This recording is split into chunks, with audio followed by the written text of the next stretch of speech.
warahmatullahi wabarakatuh. Waalaikumsalam warahmatullahi wabarakatuh. Dengan syukur kita panjatkan kehadirat Allah Subhanahu wa taala. Gimana cara tidak goyang-goyang? Pada malam hari ini Recording in progress. dunia maya guna penyamaan persepsi terkait dengan penyusunan perangkat pada hari ke-25. Yang terhormat Bapak Ketua Prodi PPG, Bapak Dr. Haji Darmawan MKes. Yang terhormat Bapak dan Ibu Guru Besar yang sempat bergabung di sini ini. Yang terhormat Bapak dan Ibu Instruktur dan Guru Pamong, serta rekan-rekan admin yang sempat bergabung. Pada malam hari ini, sebelum kita menyampaikan persepsi yang mana materinya akan dibawa oleh Bapak Dr. Muhammad Faisal, terlebih dahulu kita mendengarkan arahan dari Bapak Ketua Prodi PPG UNM, Bapak Dr. Haji Darmawan MKes. Dengan hormat disilahkan. Terima kasih Pak Latri. Bismillahirrahmanirrahim. Assalamualaikum warahmatullahi wabarakatuh. Waalaikumsalam warahmatullahi wabarakatuh. Waalaikumsalam. Selamat malam, salam sehat, salam sejahtera buat kita semua. Yang saya hormati Bapak Ibu para dekan dan UNM, yang saya hormati yang sempat bergabung pada malam hari ini. Yang saya hormati Bapak Ibu para guru besar yang sempat bergabung. Yang saya hormati Bapak Ibu para Ketua Jurusan, Koordinator Bidang Studi, PPG dalam Jabatan Kategori 2, Lingkup Universitas Negeri Makassar. Yang saya hormati Bapak Ibu para dosen dan guru pamong. Saya hormati Bapak Ibu para panitia yang sempat berpartisipasi pada malam hari ini, serta yang saya hormati terutama Bapak narasumber, Bapak Dr. Muhammad Faisal, serta Pak Zaki, Pak Muiz, dan termasuk saya kira Pak Latri selaku moderator pada malam hari ini. Pertama-tama saya tidak henti-hentinya senantiasa mengajak kita semua memanjatkan puji syukur kepada Allah Subhanahu wa taala, Tuhan yang senantiasa mencurahkan rahmat-Nya kepada kita semua, termasuk rahmat kesehatan, rahmat kemauan, dan kesempatan, sehingga alhamdulillah malam ini kita dipertemukan kembali untuk mempersiapkan, untuk menyamakan persepsi dalam rangka mengikuti lanjutan tahapan PPG dalam jabatan kategori 2, khususnya untuk tahap pengembangan perangkat pembelajaran. Salam dan selawat mari kita kirimkan kepada Nabiullah Muhammad Sallallahu Alaihi Wasallam. Bapak-bapak dan ibu yang saya hormati, terutama Bapak pimpinan fakultas dan para guru besar, bahwa malam hari ini merupakan malam yang kita akan jadikan sebagai momen untuk menyamakan persepsi, untuk kita beralih dari tahapan sebelumnya. Ya, malam ini insya Allah kita akan disamakan persepsi untuk tahapan pengembangan perangkat atau rencana aksi sebagai tahapan berikut dari tahapan-tahapan dalam PPG dalam jabatan kategori 2 ini, yang tentu dalam pertemuan sebelumnya pernah disampaikan bahwa untuk kategori 2 ini memiliki waktu yang agak panjang dibanding dengan kategori 1. Meskipun tahapan-tahapan yang diikuti sama, tapi yang membedakan adalah waktu pelaksanaan, termasuk perangkat yang dihasilkan. Kalau pada kategori 1, perangkat yang dihasilkan hanya 2 perangkat, sementara untuk kategori 2 ini adalah 4 perangkat pembelajaran. Tentu berdasarkan dari permasalahan yang kita sudah analisis, termasuk tadi sore kita sudah tuntaskan LK 2.2 khususnya untuk presentasi analisis penentuan solusi yang sudah ditetapkan oleh mahasiswa. Oleh karena itu Bapak Ibu sekalian yang saya hormati, tentu tidak asing sebenarnya bagi kita semua, karena sebagian besar yang bergabung pada ruang virtual ini adalah Bapak Ibu dosen dan guru pamong yang sudah terlibat, sudah melaksanakan tugas pada kategori 1 yang lalu, yang saat ini sudah berada pada hampir ujung kegiatan, yakni sudah pada siklus kedua dan berada pada proses analisis proses dan evaluasi pembelajaran.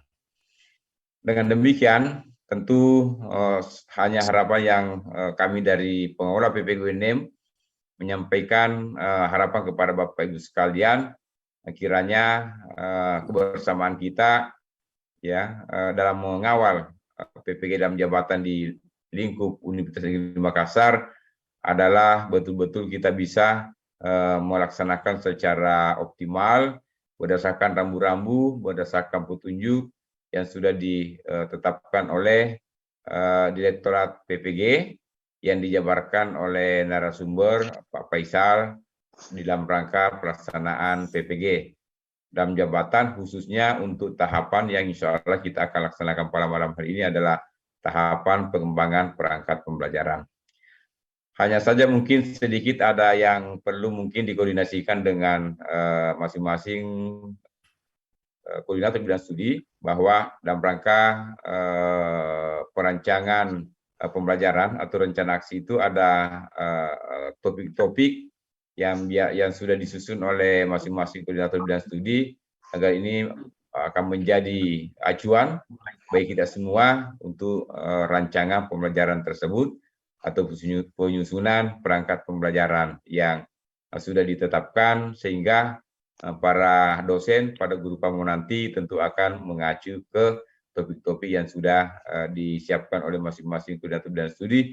Jika itu ada, tentu yang belum tersedia tentu akan dikoordinasikan secara tersendiri oleh masing-masing koordinator admin kelas untuk selanjutnya kita jadikan acuan. Pada akhirnya, izinkan saya menyampaikan permohonan maaf kepada Bapak Ibu sekalian karena telah menyita waktunya untuk kami undang, untuk kami hadirkan di dalam ruang virtual ini di dalam rangka mengikuti jalannya penyamaan persepsi untuk tahapan PPG dalam jabatan kategori D ini. Saya kira demikian Bapak Ibu sekalian, lebih dan kurangnya mohon saya dimaafkan. Bila itu wal hidayah. Assalamualaikum warahmatullahi wabarakatuh. Waalaikumsalam warahmatullahi wabarakatuh. Terima kasih Bapak Ketua Prodi PPG, Bapak Dr. Haji Darmawan MKes yang telah memberikan arahan. Selanjutnya kita masuk pada penyamaan persepsi, di mana materi ini akan dibawakan oleh Bapak Dr. Muhammad Faisal MPD. Yang hormat disilakan.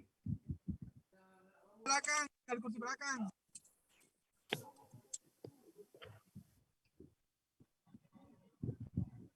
Halo Pak Faisal. Baik, makasih Pak Latri. Assalamualaikum warahmatullahi wabarakatuh. Waalaikumsalam. Selamat malam, salam sejahtera untuk kita semua.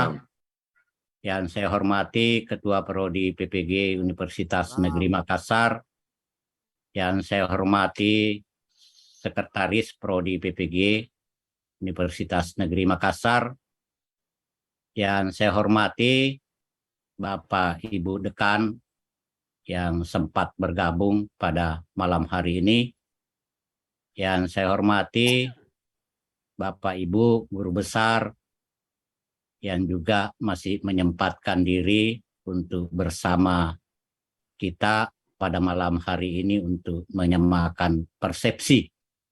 Dan yang saya hormati Bapak Ibu Koordinator Bidang Studi, Bapak Ibu Dosen, Bapak Ibu Guru Pamong, serta yang saya hormati Bapak Ibu Admin yang juga sempat bergabung pada malam hari ini. Syukur alhamdulillah kita panjatkan kehadirat Allah Subhanahu wa taala yang telah memberikan limpahan rahmat berupa kesehatan, kesempatan sehingga kita kembali bisa duduk bersama untuk menyamakan persepsi berkaitan dengan pelaksanaan PPG dalam jabatan, khususnya untuk kategori 2 tahun 2022.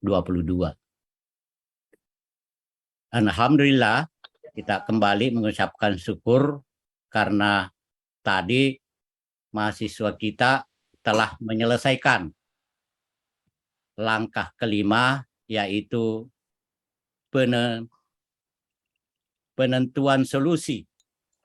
Ataukah mahasiswa kita tadi sudah menetapkan 4 solusi yang nantinya akan dikembangkan pada langkah berikutnya, yaitu langkah yang akan saya sampaikan pada kesempatan ini, yaitu langkah ke-6, pembuatan rencana aksi. Baik, Bapak Ibu, perkenankan saya share screen.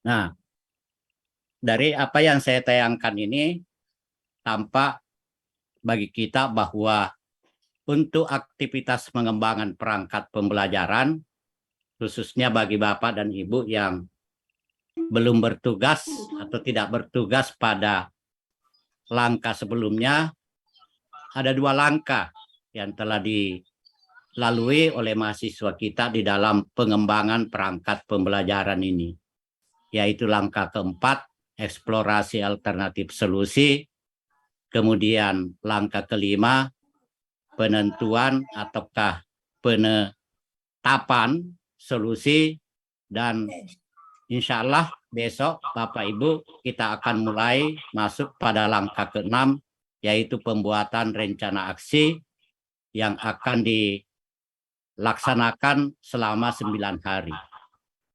Nah, Bapak Ibu, tentu yang pernah bertugas pada PPG dalam jabatan untuk kategori 1 pasti sudah memiliki pengalaman berkaitan dengan pembuatan rencana aksi ini. Namun ada satu hal yang perlu kita pahami, bahwa dari sisi aktivitas itu sama. Kemudian tagihan-tagihan yang akan diminta kepada mahasiswa untuk diselesaikan juga sama. Yang berbeda itu adalah pertama, jumlah rencana aksi yang akan dikembangkan. Istilah rencana aksi ini sebenarnya kalau Prof. Yahya selalu menyarankan janganlah digunakan rencana aksi. Ya, sebenarnya rencana aksi itu yang kita kenal itu sebenarnya adalah perangkat pembelajaran. Hanya karena di panduan digunakan istilah ini, ya terpaksa kita ikutlah.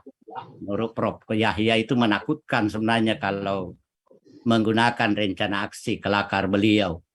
Nah, pada kategori 1, pertama yang berbeda dengan kategori 2, yaitu dari sisi waktu yang akan digunakan untuk mengembangkan rencana aksi atau membuat rencana aksi. Pada kategori 1, memang jumlah hari untuk mengembangkan rencana aksi atau perangkat pembelajaran ini hanya 6 hari. Sedangkan untuk kategori 2 yang akan kita mulai lakukan besok adalah 9 hari. Ya, tentu kalau melihat dari sisi jumlah hari, maka kategori 2 ini memiliki waktu yang cukup lama untuk mengembangkan perangkat. Nah, tetapi Bapak dan Ibu, walaupun jumlah harinya lebih banyak dibanding kategori 1, tetapi aktivitas mahasiswa kita untuk kategori 2 ini sangat padat.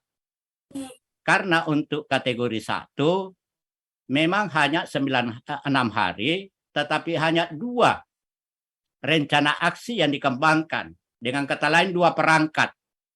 Sedangkan untuk kategori 2 ini memang 9 hari, tetapi yang akan dikembangkan oleh mahasiswa kita itu adalah 4 perangkat. Dengan demikian, masing-masing atau setiap perangkat mahasiswa kita hanya punya durasi waktu ataukah hanya punya hanya 2 hari kesempatan mereka untuk menyelesaikan ataukah menuntaskan perangkat pembelajaran.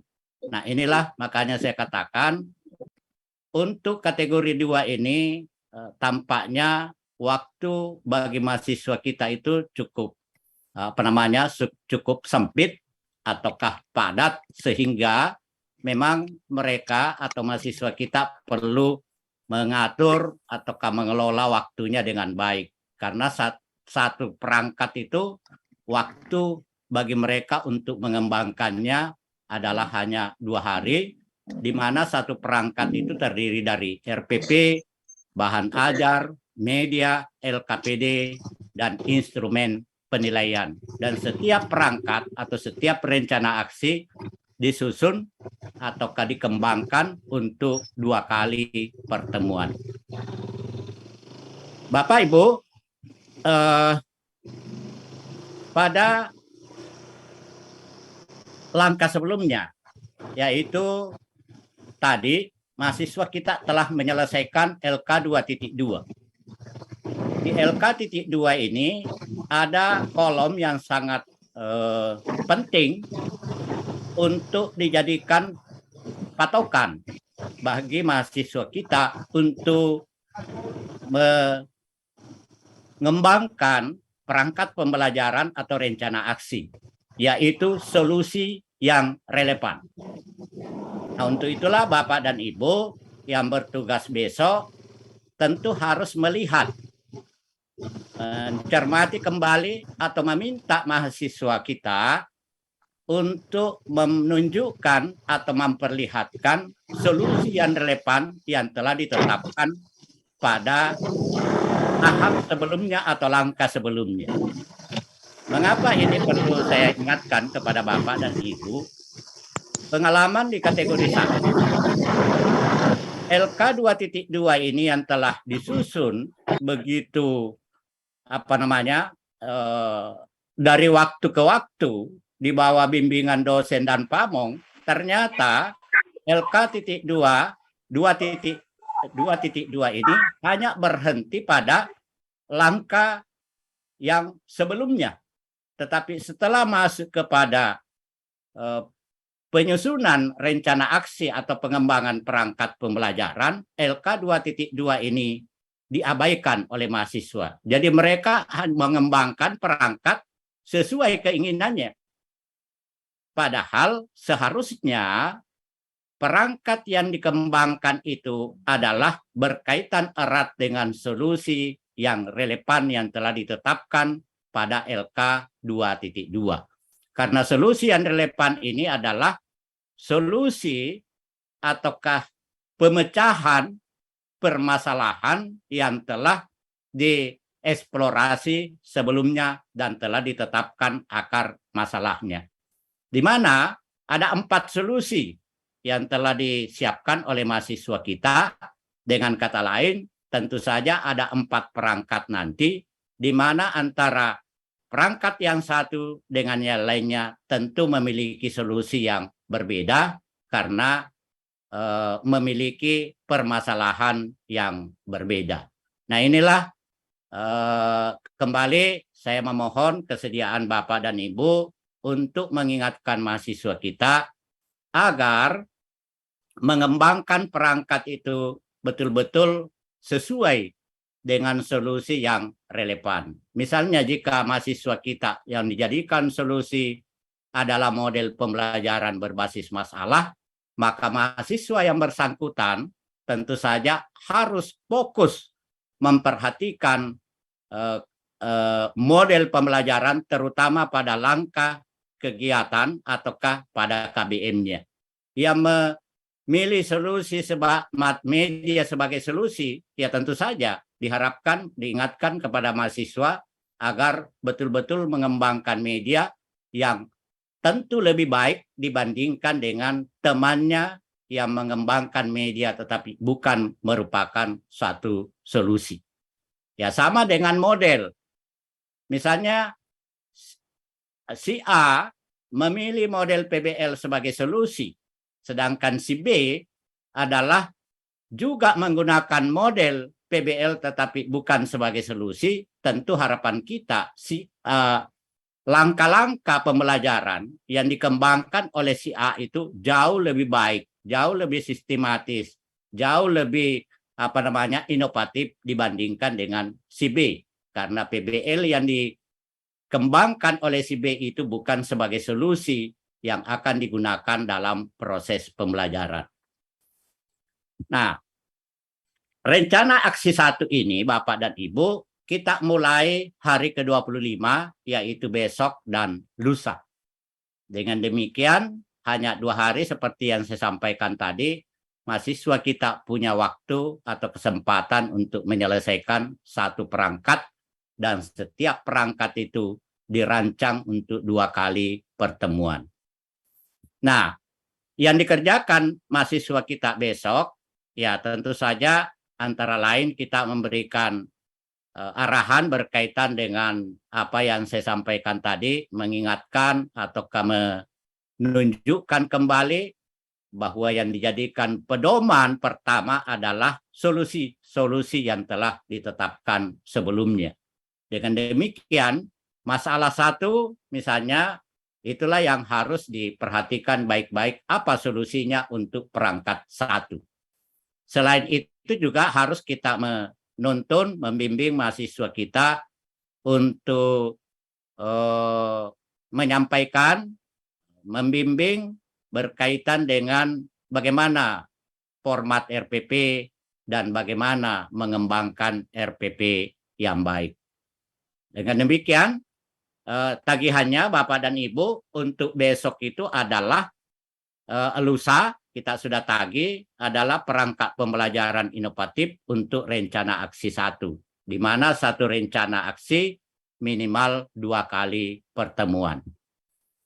Nah, rencana aksi 1 untuk hari ke-25, yaitu besok, Bapak dan Ibu, kita harapkan sudah menuntun, membimbing, mengarahkan mahasiswa untuk menganalisis kurikulum ataukah program semester ataukah silabus. Tujuannya apa? Adalah untuk memetakan ataukah melihat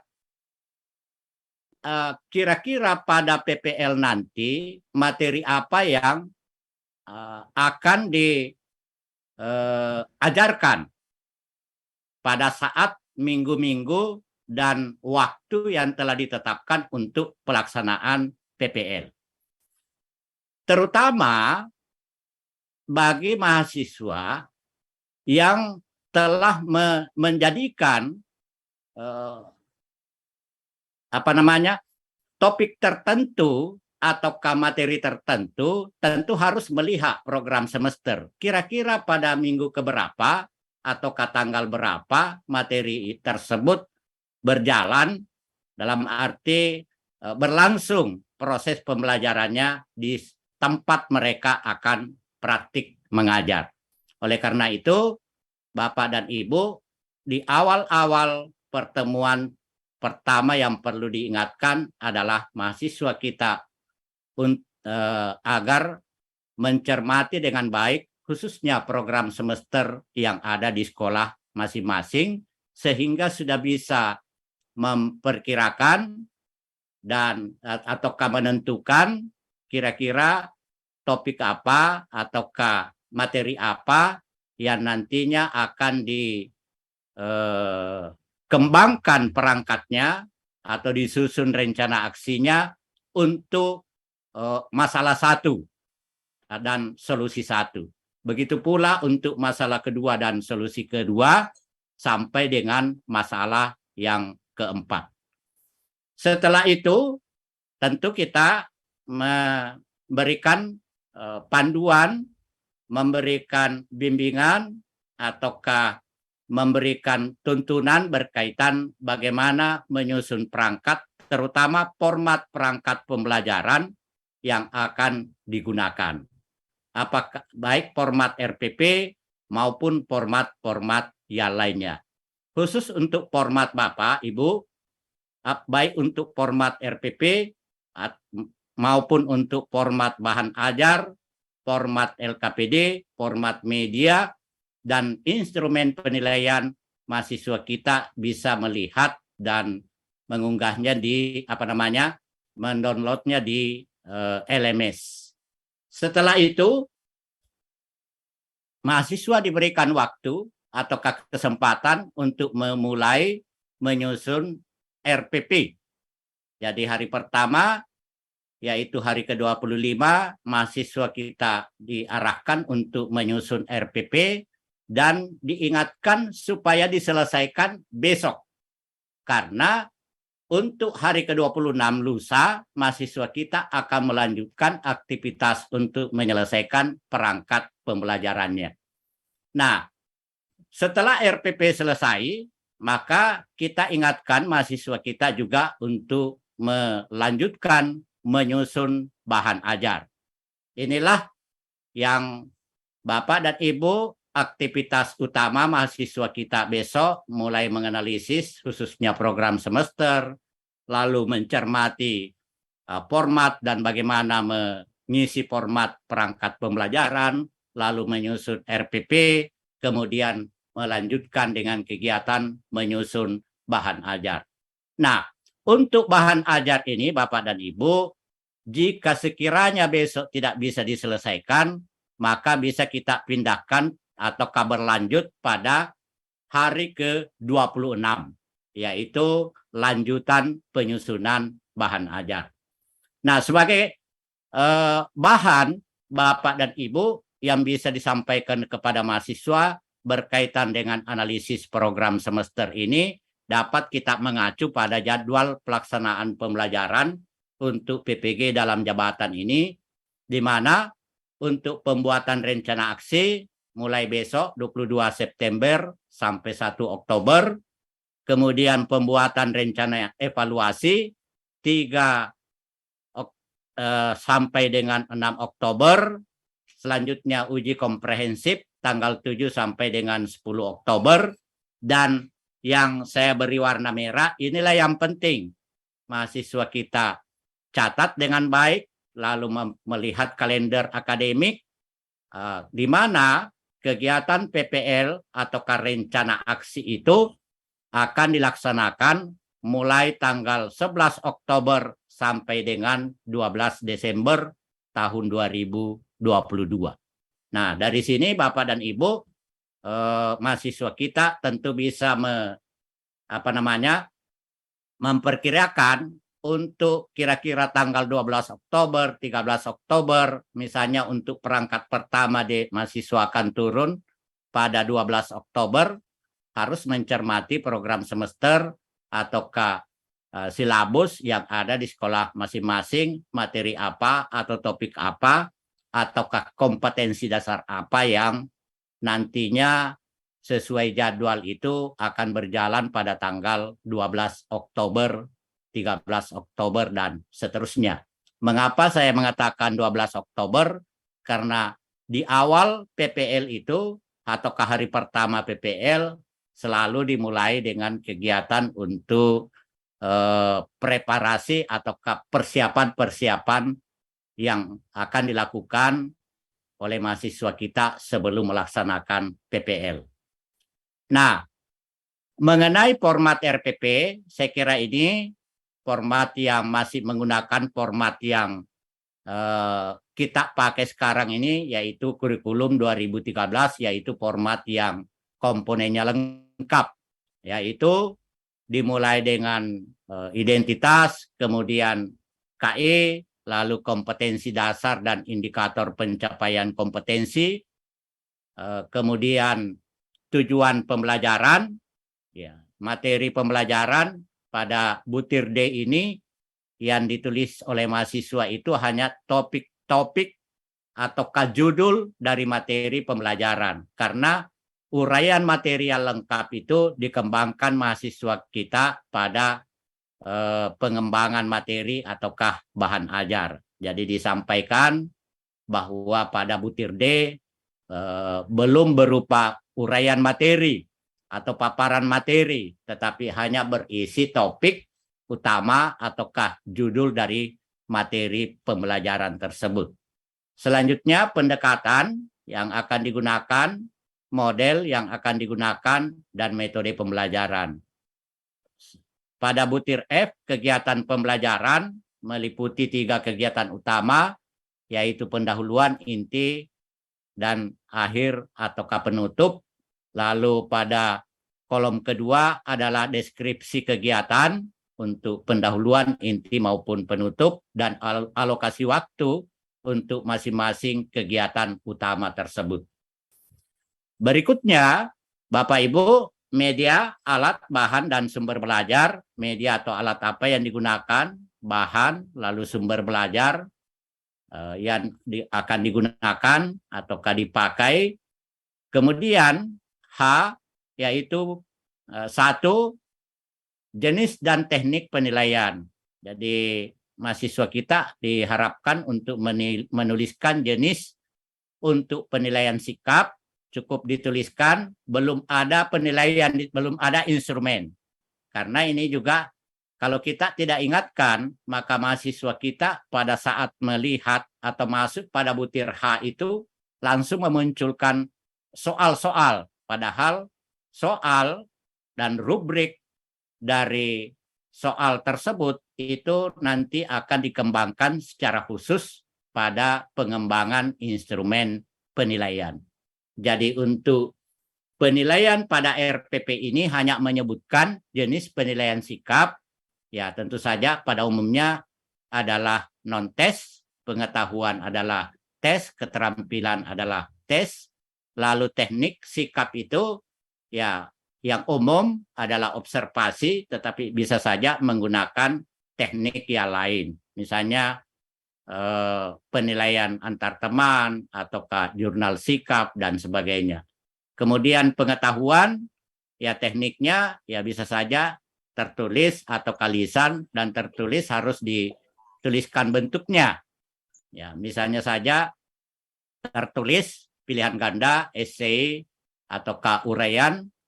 Begitu pula teknik untuk keterampilan, biasanya teknik yang umum dipakai itu adalah unjuk kerja. Selanjutnya, instrumen penilaian seperti yang saya sebutkan tadi, apakah itu sikap, pengetahuan maupun keterampilan, semuanya menjadi lampiran dari RPP. Dan terakhir adalah pembelajaran remedial dan pengayaan, yaitu remedial kira-kira apa yang akan diberikan khususnya kepada mahasiswa yang belum mencapai ketuntasan belajar seperti yang diharapkan harus dituliskan. Begitu pula pemberian pengayaan kepada mahasiswa, kepada siswa yang dianggap telah melampaui tujuan ataukah indikator yang telah ditetapkan. Inilah format Bapak dan Ibu yang perlu disampaikan kepada mahasiswa besok, dan tentu saja ada bagian-bagian tertentu di mana Bapak dan Ibu mungkin harus banyak memberikan mendiskusikan, terutama di dalam pengembangan ataukah perumusan IPK. Ya, begitu pula pada perumusan tujuan, dan tentu saja adalah pada langkah-langkah pembelajaran. Di situ biasanya berdasarkan pengalaman, di situ biasanya mahasiswa paling banyak mengalami kesulitan ataukah mengalami hambatan di dalam mengembangkan indikator, tujuan, dan langkah-langkah pembelajaran.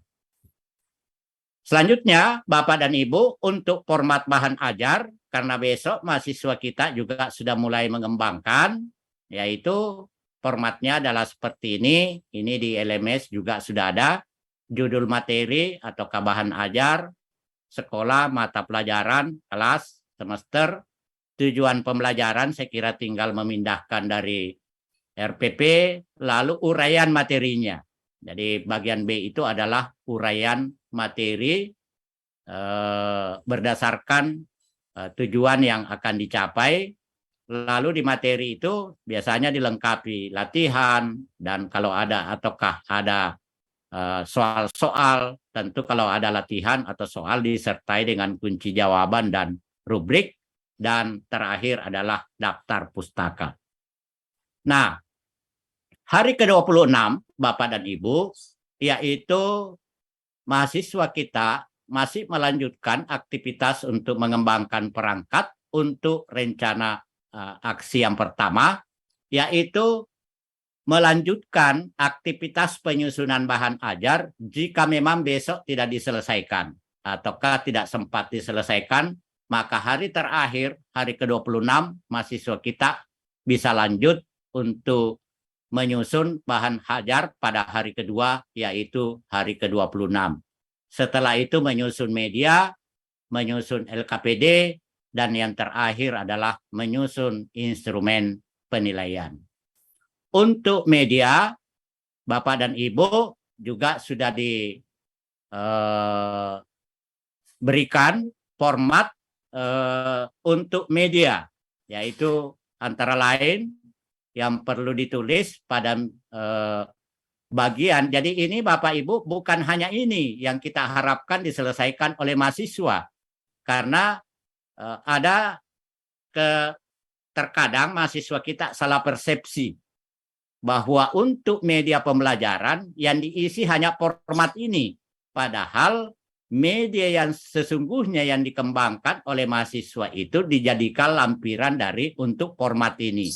Jadi di sini hanya berisi tujuan, materi pokok, jenis media yang dikembangkan disebutkan, bahan dan alat yang digunakan untuk mengembangkan media itu, lalu langkah-langkah pembuatan, kalau memang media itu dibuat sendiri, tetapi kalau misalnya media itu diambil dari apakah dari YouTube dan sebagainya, ya yang dituliskan itu langkah-langkah untuk mengambil ataukah menggunakan media tersebut. Lalu langkah-langkah penggunaannya. Ini kalau langkah penggunaannya tentu berkaitan erat dengan KBM, khususnya pada kegiatan inti. Nah, setelah ini, setelah F, berikutnya itu adalah lampiran media yang akan yang telah dikembangkan itu. Kalau misalnya video, maka paling tidak ada gambar utama dari video itu atau screenshot dari video itu, lalu beserta linknya. Begitu pula kalau gambar atau kalau misalnya media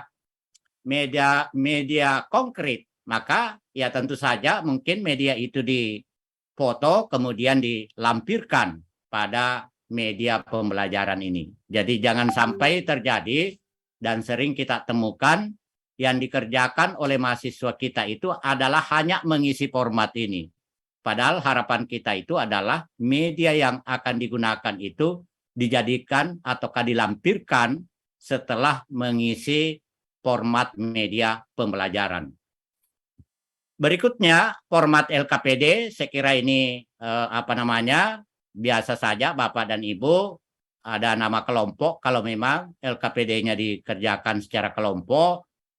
Kemudian judul, biasanya media LKPD itu ada judul petunjuk belajar, yaitu petunjuk-petunjuk yang harus dilakukan oleh siswa sebelum mereka mengerjakan media, ya mengerjakan LKPD. Kemudian alat dan bahan jika ada. Langkah-langkah kegiatan, ya ini yang merupakan inti dari LKPD itu, yaitu langkah-langkah kegiatannya. Soal latihan jika ada, kunci jawaban dan pedoman penskoran. Nah, mengenai LKPD ini Bapak dan Ibu, saya memaklumi bahwa antar satu prodi dengan prodi lain mungkin punya kekhasan. Oleh karena itulah format LKPD ini bisa saja di prodi masing-masing mungkin merevisi, apakah menambah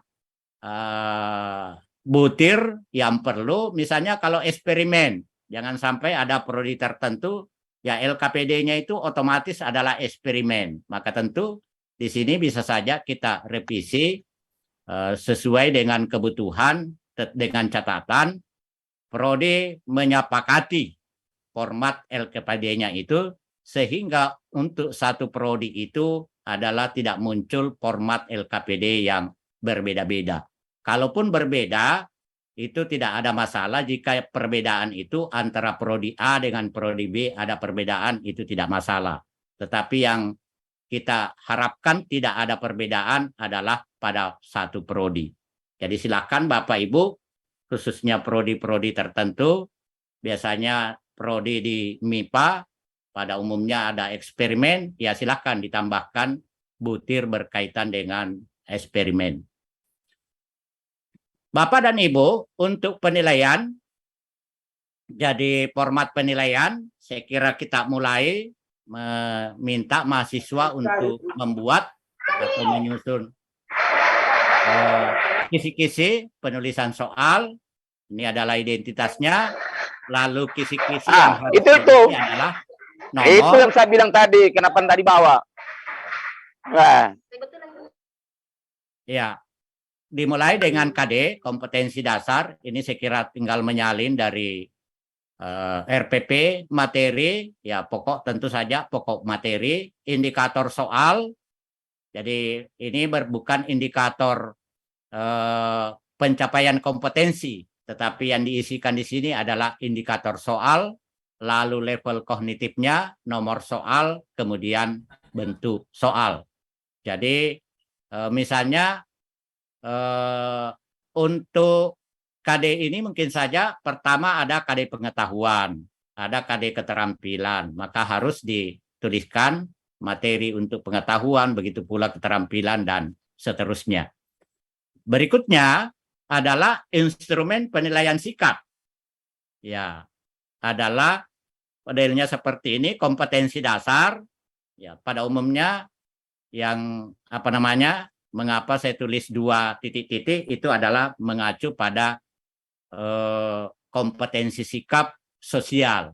Lalu indikator ya tergantung sikap apa yang akan dikembangkan, misalnya ketelitian, kerjasama, ataukah mungkin toleransi.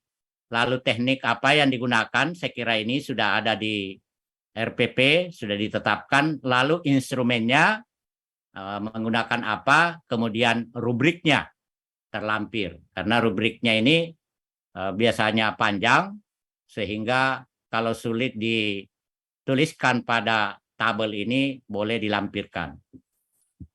Lalu penilaian pengetahuan, kompetensi dasar, indikator, teknik, butir instrumen atau soal-soalnya, kemudian kunci jawaban, begitu pula rubriknya, bisa ditulis pada tabel ini ataukah dibuat dalam lampiran di luar dari tabel ini.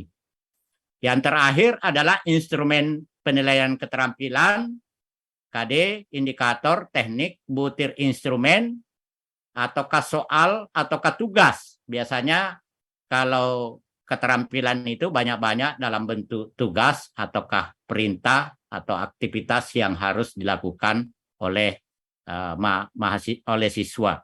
Kemudian rubrik untuk menilai keterampilan siswa. Selanjutnya, selesai sudah untuk rencana aksi 1. Nah, sekarang untuk rencana aksi kedua, yaitu hari ke-27 dan ke-28. Aktivitasnya hampir sama, Bapak Ibu. Yang berbeda pada hari pertama itu tidak lagi ada analisis, tidak ada lagi penjelasan mengenai panduan penyusunan RPP, tetapi mahasiswa kita langsung mengembangkan atau menyusun RPP sesuai dengan solusi yang kedua. Kemudian dilanjutkan menyusun bahan ajar, setelah itu menyusun media pembelajaran, dan jika pada hari ke-27 media pembelajaran belum tuntas, bisa dilanjutkan pada hari ke-28. Setelah itu mahasiswa kita menyusun LKPD, dan terakhir pada hari ke-28 menyusun instrumen penilaian. Rencana aksi kedua ini aktivitas mahasiswa kita untuk hari pertama dan kedua sama persis untuk rencana aksi yang ketiga. Ya, tagihannya tentu saja adalah rencana aksi kedua, satu rencana aksi minimal 2 kali pertemuan. Nah, untuk rencana aksi ketiga, hari ke-29 dan 30 sama. Hari pertama menyusun RPP, menyusun bahan ajar, menyusun media, dan jika belum tuntas bisa berlanjut pada hari kedua, yaitu menyusun media, menyusun LKPD, dan menyusun instrumen penilaian. Selanjutnya, rencana aksi keempat yang terakhir sama aktivitasnya hari rencana aksi kedua dan ketiga, yaitu dimulai hari ke-31 dan 32, menyusun RPP pada hari pertama, hari ke-31, menyusun bahan ajar, menyusun media, dan jika ini belum selesai berlanjut pada hari kedua, yaitu hari ke-32. Setelah itu menyusun LKPD, dan terakhir aktivitas mahasiswa kita pada hari terakhir untuk aksi keempat ini. Rencana aksi keempat ini adalah menyusun instrumen penilaian. Nah, tagihannya sama untuk setiap rencana aksi, yaitu satu rencana aksi minimal untuk 2 kali pertemuan.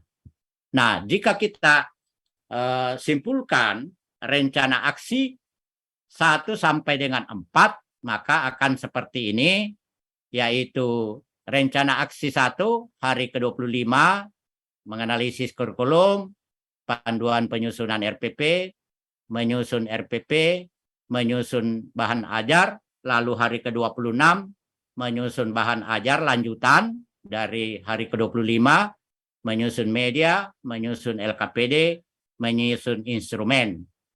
Hari rencana aksi kedua sama, berbeda, khususnya hari pertama langsung menyusun RPP, menyusun bahan ajar, menyusun media, lalu berlanjut pada hari ke-28 menyusun media jika hari ke-27 belum selesai, menyusun LKPD, dan menyusun instrumen penilaian.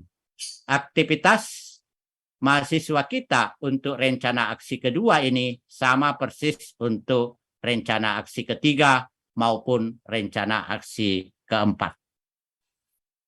Itulah saya kira Bapak dan Ibu aktivitas ataukah kegiatan yang perlu kita bimbing ataukah arahkan, dampingi mahasiswa kita di dalam mengembangkan perangkat pembelajaran atau rencana aksi, mulai rencana aksi ke-1 sampai dengan rencana aksi ke-4. Pada hari terakhir untuk tahapan ini atau langkah pengembangan perangkat pembuatan rencana aksi, yaitu hari ke-33, di mana pada hari terakhir ini mahasiswa kita secara aktif dengan dosen dan guru pamong memantapkan dan penyelesaian penyusunan RPP dan perangkat pembelajaran berbasis masalah dan proyek ini. Dengan demikian, disinilah hari di mana mahasiswa kita diberi kesempatan untuk berdiskusi ataukah menampilkan beberapa mahasiswa untuk diberikan masukan sebagai contoh untuk mahasiswa yang lain. Karena kemungkinan karena disediakan hanya 1 hari, tidak memungkinkan untuk semua mahasiswa yang kita bimbing itu untuk tampil menyajikan perangkat pembelajaran yang telah dikembangkan. Nah, jadi Bapak dan Ibu, itulah aktivitas yang telah yang dilakukan oleh mahasiswa kita untuk pengembangan perangkat pembelajaran, pembuatan rencana aksi. Nah, saya lanjutkan Bapak dan Ibu, yaitu langkah ke-7. Merupakan langkah terakhir pada aktivitas pengembangan perangkat pembelajaran. Jadi kita tahu bahwa pada pendalaman materi ada 3 langkah, sedangkan pada pengembangan perangkat pembelajaran itu ada 4 langkah. Dimulai eksplorasi alternatif solusi, penentuan solusi, lalu pembuatan rencana aksi seperti yang baru saya jelaskan tadi. Selanjutnya dilanjutkan pada langkah ke-7, yaitu penyusunan rencana evaluasi. Jadi, tetapi saya tidak tahu apakah yang bertugas pada langkah ke-6 ini itu juga yang bertugas pada langkah ke-7. Hanya tadi ada penyampaian dari Prodi, Bapak silakan memberikan penjelasan berlanjut sampai pada langkah ke-7. Langkah ke-7 Bapak dan Ibu ini adalah penyusunan rencana evaluasi. Nah, sebelum saya lanjut, saya perlu sampaikan bahwa penyusunan rencana evaluasi ini, terutama Bapak dan Ibu yang baru bertugas ataukah belum bertugas pada kategori 1, penyusunan rencana evaluasi yang dimaksudkan di sini adalah bukan evaluasi yang ada di dalam perangkat pembelajaran khususnya pada RPP, di mana pada penyusunan perangkat pada langkah ke-6, mahasiswa kita mengembangkan instrumen penilaian. Nah, di situ ada kegiatan menyusun ataukah mengembangkan instrumen penilaian. Sedangkan langkah ke-7 ini adalah rencana evaluasi, maksudnya mahasiswa kita akan diarahkan untuk mengembangkan instrumen penilaian mengenai pelaksanaan pembelajaran yang akan dilakukan nanti pada saat PPL. Jadi penilaian ini ataukah rencana evaluasi yang akan dikembangkan oleh mahasiswa kita itu adalah berkaitan dengan penilaian terhadap aktivitas guru atau mahasiswa kita nanti pada saat dia PPL. Nah, untuk rencana evaluasi ini, pengembangan atau penyusunan rencana evaluasi ada 4 hari yang disediakan untuk mahasiswa kita mengembangkan atau menyusun rencana evaluasi. Jadi kita anggap langkah ke-4, 5, dan 6 telah selesai. Nah, selanjutnya pada hari ke-34 membuat rencana evaluasi sebagai dukungan pelaksanaan rencana aksi yang telah dibuat. Jadi menyusun strategi evaluasi dengan kajian literatur. Jadi mahasiswa kembali harus membuka, mengkaji literatur. Mungkin juga melakukan wawancara kepada guru, kepala sekolah, pengawas sekolah, rekan sejawat, atau mewawancarai pakar.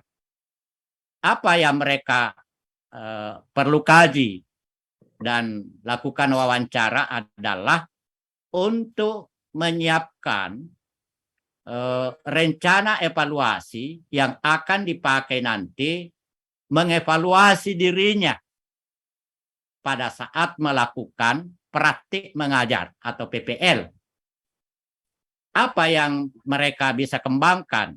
Bisa lembar observasi. Bisa juga mungkin jurnal refleksi. Bisa juga video atau mungkin lembar wawancara ataukah survei kepada murid, guru, kepala sekolah, orang tua, walaupun ini tentu agak sulit mungkin karena waktu mahasiswa kita PPL sangat terbatas, sehingga untuk melakukan survei berkaitan dengan keberhasilannya mungkin agak sulit. Artefak hasil belajar murid dan sebagainya. Nah, maka pada hari ke-34, Bapak dan Ibu, mahasiswa kita mulai mengembangkan, saya contohkan, lembar observasi pelaksanaan pembelajaran. Ini contoh saja, Bapak dan Ibu. Nah, mahasiswa pada saat praktik, dia harus menilai keberhasilannya. Cara menilainya bisa menggunakan lembar observasi keterlaksanaan pembelajaran yang dilakukan. Nah, yang saya contohkan ini adalah contoh lembar observasi pelaksanaan pembelajaran yang umum. Tetapi bisa saja mahasiswa kita fokus untuk melihat keterlaksanaan pembelajaran sesuai dengan model misalnya yang dia pilih. Atau mungkin dia fokus kepada solusi, misalnya media. Bisa saja yang dia fokuskan untuk diobservasi bagaimana penggunaan media tersebut. Nah, yang saya contohkan ini adalah contoh 1A lembar observasi pelaksanaan pembelajaran. Ini bisa dipakai secara umum. Ya, mulai kegiatan pendahuluan, menyiapkan fisik dan psikis, apakah ya atau tidak, lalu apa catatannya observer. Jadi diingatkan, disampaikan kepada mahasiswa bahwa jika kita menggunakan lembar observasi atau menyusun rencana evaluasi ini, tentu saja pada saat PPL nanti mereka butuh observer, butuh teman yang bisa mengamati pelaksanaan pembelajaran yang dilakukan pada saat PPL. Nah, contoh yang digunakan sebagai lembar pengamatan oleh observer itu adalah seperti yang saya contohkan ini. Kegiatan inti berkaitan dengan penguasaan materi, lalu penerapan strategi pembelajaran yang mendidik, penerapan pendekatan saintifik, kemudian pemampatan sumber belajar media, lalu pelaksanaan penilaian autentik, pelibatan peserta didik dalam pembelajaran, penggunaan bahasa, lalu kegiatan penutup atau penutup, yaitu penutup pembelajaran. Ini contoh, dan ini yang saya tunjukkan ini adalah lembar pengamatan atau lembar observasi umum. Tetapi sekali lagi bisa kita bimbing mahasiswa kita untuk membuat lembar observasi yang spesifik berkaitan dengan solusi yang telah ditetapkan sebelumnya ataukah berkaitan dengan solusi yang akan diimplementasikan pada saat PPL. Nah, berikutnya contoh B. Ini lembar observasi yang saya anggap sebagai yang lebih spesifik, yaitu melihat penerapan model tertentu. Jadi ini lebih spesifik, yaitu berkaitan dengan penerapan model pembelajaran tertentu, di mana yang dicermati itu adalah betul-betul berkaitan dengan model ataukah sintaks ataukah tahapan atau langkah model tersebut. Contoh 1B ini lanjutan, terutama berkaitan dengan pembelajaran menulis ini. Jadi penerapan model tertentu untuk melihat apakah namanya perkembangan menulis siswa. Kemudian 1C lembar observasi pelaksanaan pembelajaran ini lebih umum, hanya ada 10 butir, boleh juga seperti ini. Jadi intinya Bapak dan Ibu kita arahkan bimbing mahasiswa agar jika dia mau menggunakan lembar observasi, maka mahasiswa kita itu mengetahui dengan baik apa yang telah dilakukan itu atau yang telah dilaksanakan itu adalah sejauh mana tingkat keterlaksanaannya itu. Mengapa ini penting? Karena inilah yang nanti akan dijadikan bahan refleksi untuk melanjutkan kegiatan pembelajaran yang kedua. Karena di setiap satu solusi, satu rencana aksi atau satu perangkat itu disusun atau dikembangkan untuk 2 kali pertemuan. Pertemuan hasil dari evaluasi apakah menggunakan lembar observasi, inilah yang dijadikan sebagai bahan untuk melakukan refleksi pada bagian mana untuk pertemuan kedua perlu dilakukan perbaikan-perbaikan. Ini contoh yang lain, Bapak Ibu, ini juga sama lembar observasi. Di sini kegiatan pendahuluan, bukan ya tidak, tetapi langsung keterlaksanaannya bagaimana, persepsi, adakah faktor pendukung, ditulis, adakah pada kegiatan pendahuluan, begitu pada kegiatan inti tidak terlaksana, apa kira-kira faktor penghambatnya. Ya. Selanjutnya adalah contoh yang kedua, ini adalah lembar observasi yang dikhususkan digunakan untuk siswa.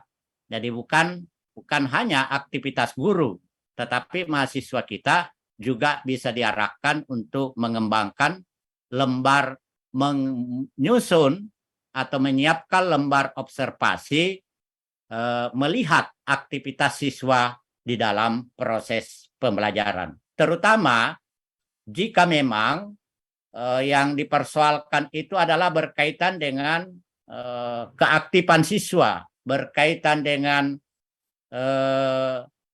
kreativitas siswa dan sebagainya, ataukah mungkin berkaitan dengan sikap siswa, itu mungkin saja dibutuhkan lembar observasi untuk mengamati aktivitas siswa selama proses pembelajaran. Ini contoh-contoh, masih lanjutan tadi. Nah, yang kedua adalah jurnal.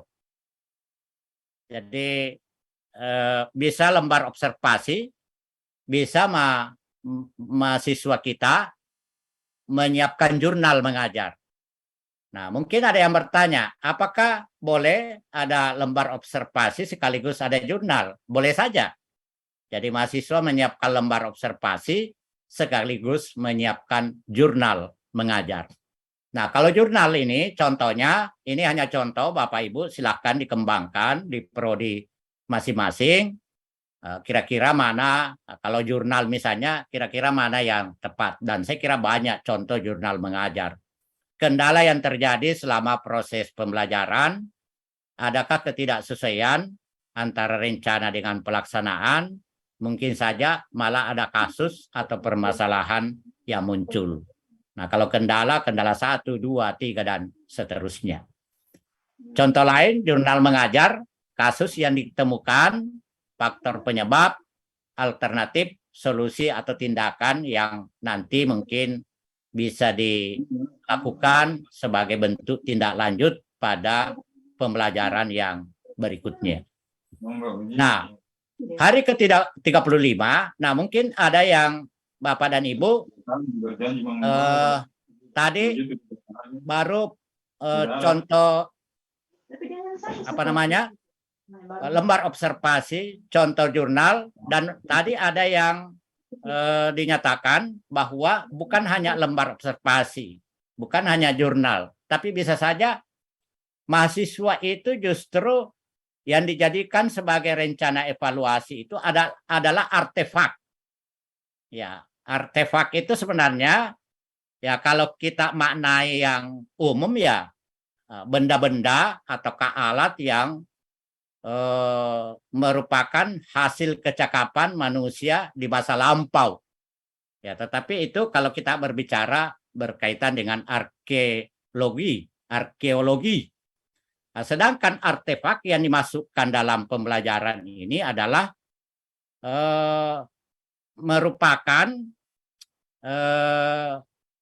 benda-benda hasil karya mahasiswa kita, hasil karya siswa. Selalu saya mengatakan mahasiswa, siswa. Apakah itu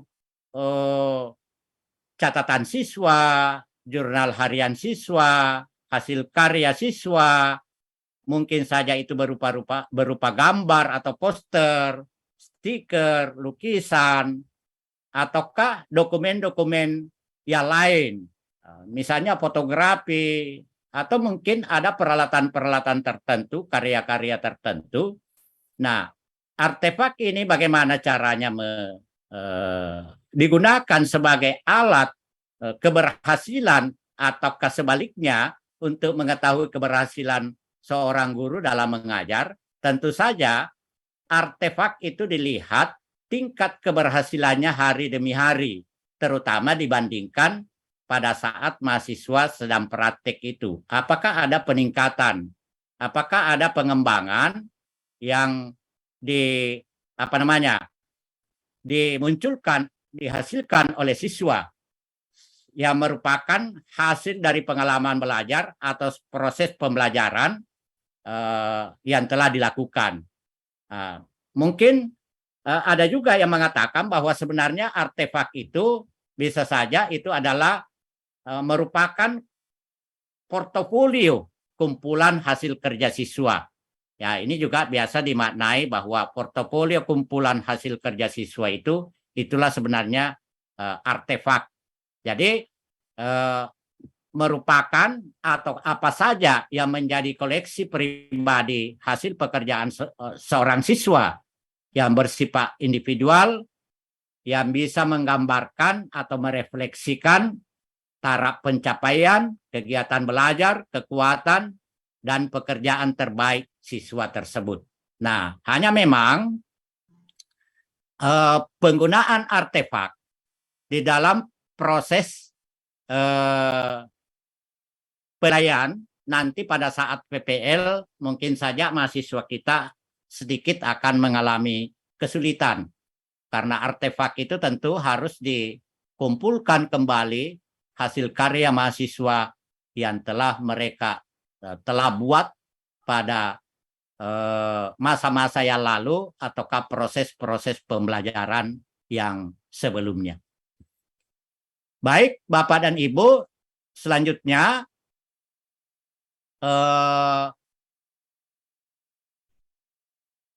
kita masuk pada hari ke-35. Hari ke-35, mahasiswa kita mempresentasikan hasil penyusunan rencana evaluasi. Jadi, apakah itu lembar observasi, apakah itu jurnal, apakah itu artefak, ataukah mungkin instrumen atau pedoman wawancara, maka pada hari ke-35 lah mahasiswa diberikan waktu untuk mempresentasikannya. Selanjutnya, pada hari ke-36, yaitu Bapak dan Ibu mempersilahkan kepada mahasiswa kita, yaitu pada hari ke-36 dan hari ke-37, ada 2 hari untuk latihan praktik mengajar dengan teman sejawat menggunakan